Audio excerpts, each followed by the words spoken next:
여러분 안녕하십니까?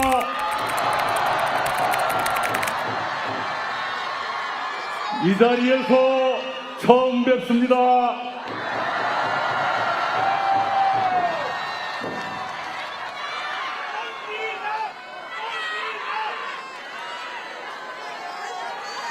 여러분 이해하시겠지만 제가 이 자리에 조금 어렵게 왔습니다.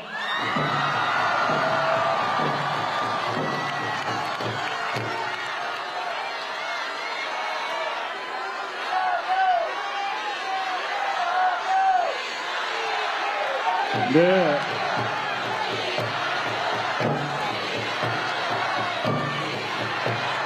여기 있으니까 부르지 마세요.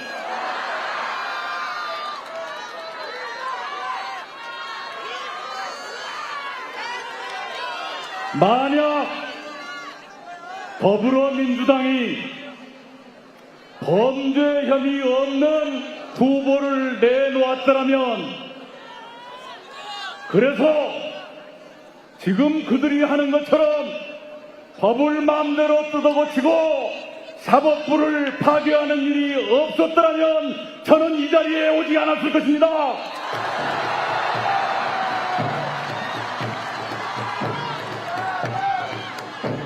그러나 민주당은 12개의 범죄 혐의를 하나도 해결하지 못한 후보를 내놓았고, 그 범죄 혐의를 모두 지우려고 법을 뜯어고치고 사법부를 무너뜨리기 때문에 제가 이 자리에 오지 않을 수 없었습니다.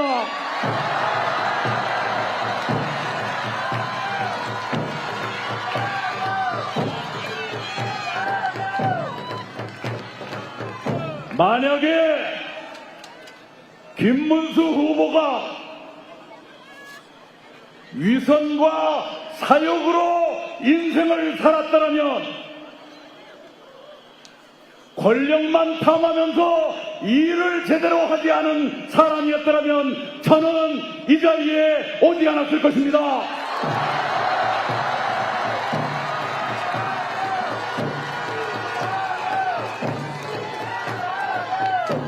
그러나 김문수 후보는 신념에 따라 가식 없이 살아왔고, 권력을 탐하지 아니하고 서민과 같은 눈높이에서 일을 제대로 해온 사람이기 때문에 제가 이 자리에 왔습니다.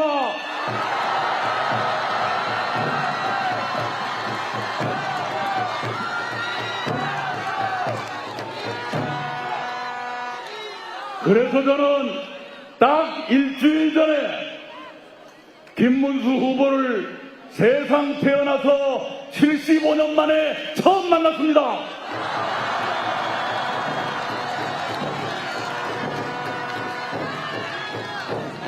우리 두 사람은 대한민국의 운명에 대해서 많은 것을 공감했습니다.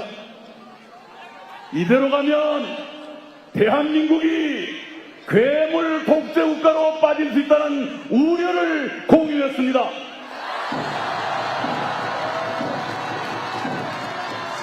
그래서 무엇보다도 먼저 대한민국이 괴물 독재국가로 추락하지 않도록 힘을 모으기로 합의했습니다.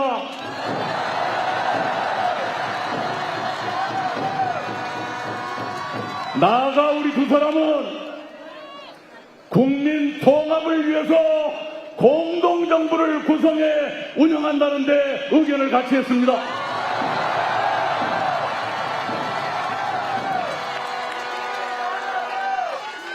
그리고 2년 안에 분권형 개헌을 매듭 짓고 3년 안에 제7공화국을 출범시키면서 임기 욕심 부리지 말고 퇴진하기로 합의했습니다.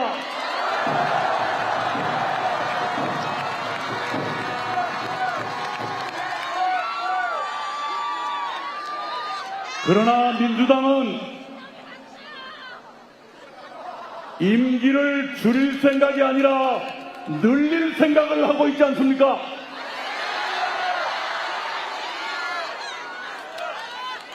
아마도 그 사람들은 임기 5년 마치고 또 출마해서 2번 더 하면 13년이 됩니다. 13년 동안 재임하겠다는 꿈이 없다고 누구도 말하지 못합니다. 그렇게 되면 7공화국 출범은 영영 미뤄지고 우리는 이 상태로 계속 암흑 같은 세상을 살게 되는 것 아니겠습니까?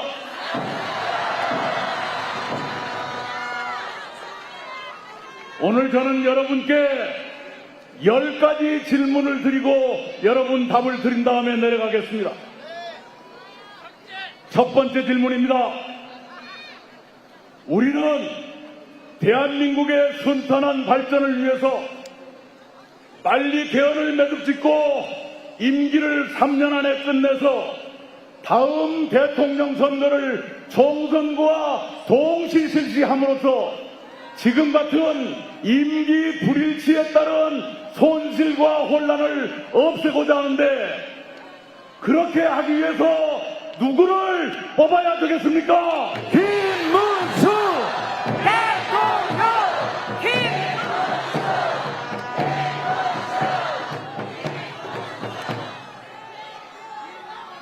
권력은 항상 견제받아야 합니다. 견제 없는 권력은 폭력입니다. 김문수가 대통령이 되면 그날부터 국회의 견제를 날마다 받게 될 것입니다. 그래서 김문수는 그럴 사람도 아니지만 나쁜 짓 하려고 해도 할 수 없게 될 거예요. 그런데 만약 반대로 된다면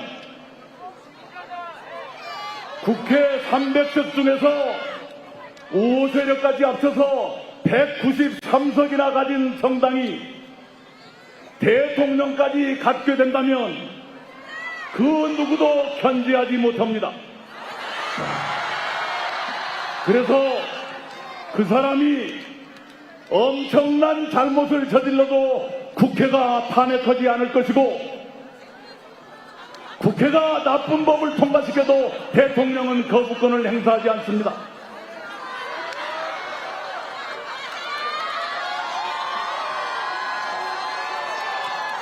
권력의 견제가 없으면 이런 불행이 생기는 겁니다.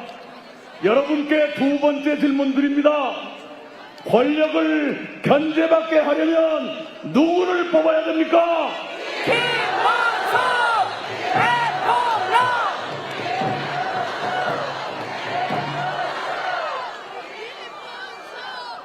법치주의는 민주주의의 최후의 보루입니다. 사법권 독립은 민주주의의 핵심입니다. 그러나 지금 저 사람들은 선거 끝나고 이틀 뒤에 국회 본회의를 열기로 잡아놨어요. 뭘 하느냐? 선거법에 자기가 유죄로 나온 그 조항을 바꿔버리려고 지금 하고 있습니다. 그렇게 되면 만약 그쪽이 이기면 그 이상한 법을 거부권도 행사하지 않고 실행할 것 아니겠어요? 그러면 대법원은 유죄 파기환송을 뒤집을 것 아니겠습니까? 그렇게 되면 법치주의는 누더기가 되고 사법부는 망가진 엉망진창 사법부가 될 것 아니겠습니까? 그렇게 되면 대한민국 민주주의도 골로 가는 것 아니겠습니까? 그래서 여러분께 드리는 세 번째 질문입니다. 사법권 독립을 유지하고 법치주의를 지키려면 누구를 뽑아야 됩니까?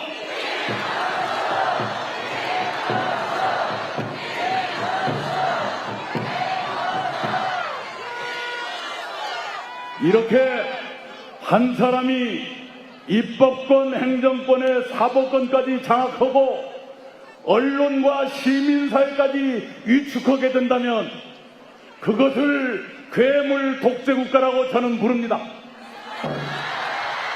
왜 그런 이상한 이름을 붙였느냐? 어느 책을 봐도 그런 나라가 없기 때문에 괴물이라고 제가 이름 붙였습니다. 이런 괴물 독재국가는 막아야 될 것 아닙니까? 네 번째 질문입니다. 괴물 독재 출현을 막으려면 누굴 뽑아야 됩니까? 김문수 대통령!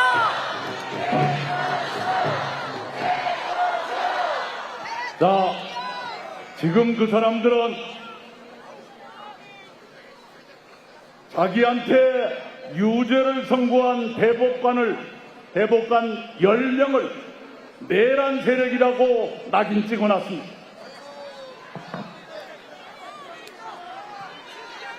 이 국민의힘 국회의원들 중에도 형사처벌을 걱정해야 되는 사람이 나올지 몰라요. 계엄 해제 결의할 때 참가하지 않은 사람들을 처벌할 것 같이 이미 얘기를 하고 있지 않습니까? 이렇게 되면 대한민국은 지난 3년 동안 계속됐던 정치적 내전을 끊지 못하고 그 내전이 공수만 바꿔서 계속된다는 뜻이 아닙니까? 이런 내전은 빨리 종식해야 됩니다. 여러분께 드리는 5번째 질문입니다. 이런 내전을 빨리 종식시키려면 누구를 뽑아야 됩니까? 김문수 대통령!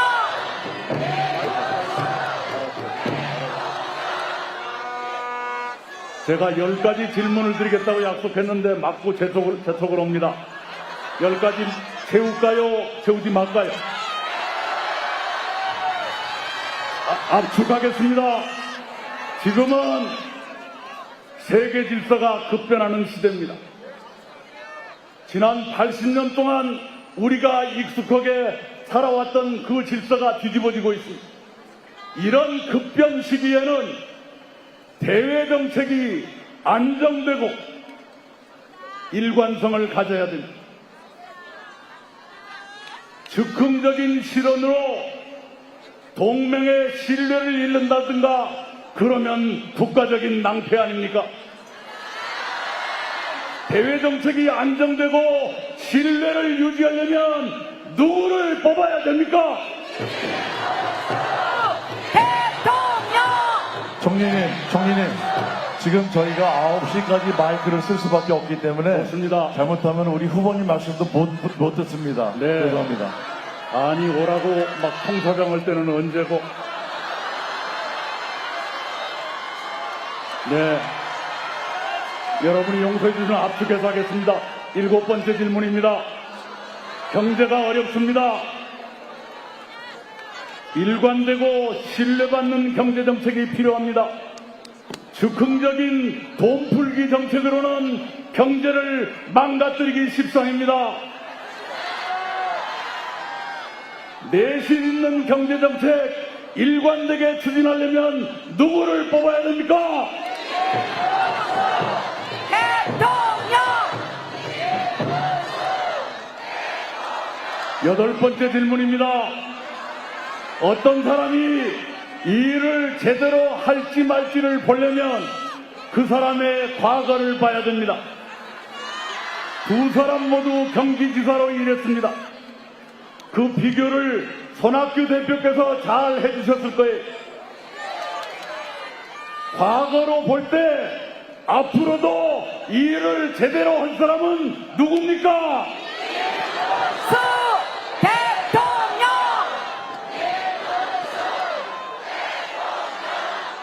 끝으로 아주 중요한 2가지가 남았습니다.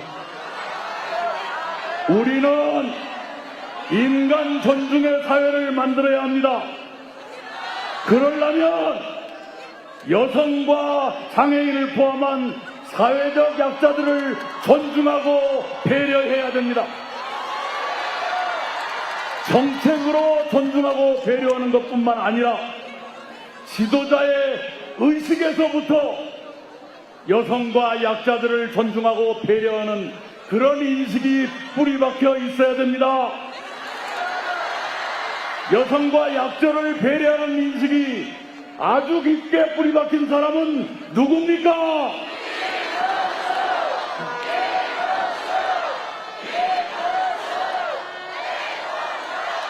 네, 그리고 마지막 10번째 질문입니다. 우리는 제도뿐만이 아니라 대통령과 그 가족의 덕성이 어떠냐에 따라서 국가적인 불행이 올 수 있다는 것을 체험하고 살았습니다. 대통령과 그 배우자 그리고 자식들의 덕성과 절제, 이것은 국가의 명운에도 영향을 줄 수 있는 매우 중요한 사항입니다. 여러분께 마지막 질문드립니다. 후보 본인과 그 배우자와 가족까지를 통틀어 볼 때 가장 안심되는 후보는 누굽니까?